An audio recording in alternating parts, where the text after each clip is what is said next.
বন্ধুরা হঠাৎ করেই চলে আসলাম মন্দারমণিতে। দেখতেই পাচ্ছ পুরো একদম নির্জন, পুরো মানে শহরের কোলাহল থেকে দূরে থাকার জন্যই কিন্তু মন্দারমণিতে তোমাদের আসা, আমারও কিন্তু আসা একটু এই জন্যই আসলাম। আর কি কি করলাম সব কিছুই শেয়ার করব, তো ভিডিওটা দেখতে থাকো। তো বন্ধুরা ঘুম ভেঙে গেল আর দেখো জাস্ট মন্দারমণিতে এরকম একটা হোটেল হলে কেমন না মজা হয়। ওই যে সি বিচটা কিন্তু দেখা যাচ্ছে, সি বিচটার কাছে গিয়েও তোমাদের দেখাবো। দেখো কুয়াশা কিন্তু পুরো ভর্তি হয়ে গেছে কিন্তু এখন মন্দারমণিতে।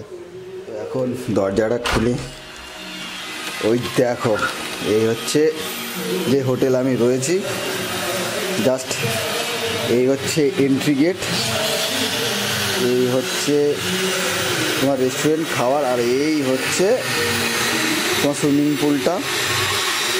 পুরো হোটেলটা তোমাদের একটু দেখানোর চেষ্টা করছি। আমি রয়েছি এই রুমে, আর এদিকে কিন্তু আরও অনেক রুম আছে।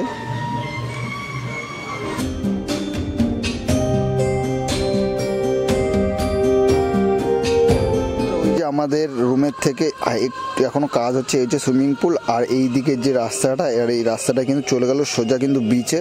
তো চলো হার্ডলি 2 থেকে 1 মিনিট হাঁটলে কিন্তু তোমরা বিচটাকে দেখতে পাবে। ওই হচ্ছে আমাদের হোটেলটা তোমাদের দেখালাম, এই হচ্ছে রাস্তা দিয়ে আমি হেঁটে আসলাম, আর এই হচ্ছে বিচটা তোমাদের দেখাচ্ছি। চলো আস্তে আস্তে এখন কিন্তু যাচ্ছি আমি বিচের দিকে। এখানে বসার জায়গা তো আছেই। তো বন্ধুরা এই হচ্ছে বসার জায়গা, তোমরা এখানে বসতে পারো সকাল, দুপুর বা রাত্রে, মানে বেশি রাত্রে না। আর ওই হচ্ছে বিচ, আর শব্দ তো হয়তো তোমরা শুনতেই পাচ্ছ সমুদ্র সৈকতের সব। বন্ধুরা চলে এসেছি বিচে, দেখতেই পাচ্ছ কেউ নেই। ওই দূরে হচ্ছে সমুদ্র দেখা যাচ্ছে। মানে এখন সকাল, কুয়াশা তো সেরকম বোঝা যাচ্ছে না, একটু দুপুর হোক তারপরে তোমাদের আরও কাছ থেকে দেখাবো।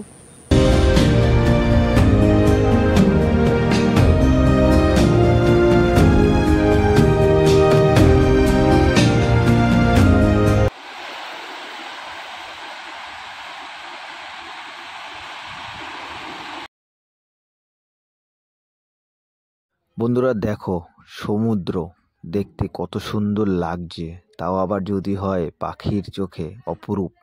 আর প্রকৃতি যে এতটাই সুন্দর, কাছ থেকে না দেখলে সত্যি বিশ্বাস হয় না। তো ভিডিওটা দেখতে থাকো। আর এটা ছিল আমাদের সকালের ব্রেকফাস্ট। আর এবার হচ্ছে তোমাদের রাতে দেখো চিকেন রোস্ট, হ্যাঁ শিক কাবাব ছিল। দেখো আগুনের উপরে কিন্তু রোস্ট হচ্ছে, একদম কালারটা কিন্তু দারুণ লাল লাল একদম। দেখো ওফ অসাধারণ, কিন্তু পুরো জিভে জল আসার মতো কিন্তু বন্ধুরা। দেখো এরকম যদি হয়, তাও আবার সমুদ্রের ধারে, তাহলে তো কোনো কথাই নেই, কি বলো বন্ধুরা? তো বন্ধুরা আজকে ভিডিওটা এখানে শেষ করলাম। সুইমিং পুলে স্নান দিয়ে শেষ হলো।